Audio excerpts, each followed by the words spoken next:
Hello everyone, Pedro with you, and in this video I'm going to show you how to hide last seen and online from others on Telegram. So actually it is very quick and easy. I'll show you how to do that, but you need to watch this video till the end so you won't miss any important steps. So first of all, we need to open Telegram on our phone, and here we need to go to our profile, clicking on our profile picture in the bottom side of the screen. Now as we are on our profile, we need to scroll down just a little until we will find settings, privacy and security with a little lock icon, so click on it. Now there is some privacy and security settings here.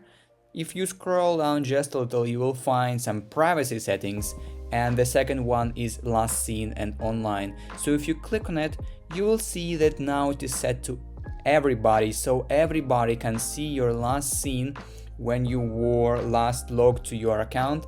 So if you don't want everybody to see your last seen and online on Telegram, you can set it to only your contacts, so only those who are in your contacts will see when you last logged in to your Telegram account. Or if you don't want to see, so anybody won't see your last seen and online, you just set here nobody, and that is it. So nobody will be able to see when you logged in to your Telegram. And basically that is it. That is how you can hide last seen and online on Telegram. If you found this video useful, leave a like and subscribe to the channel. Thank you.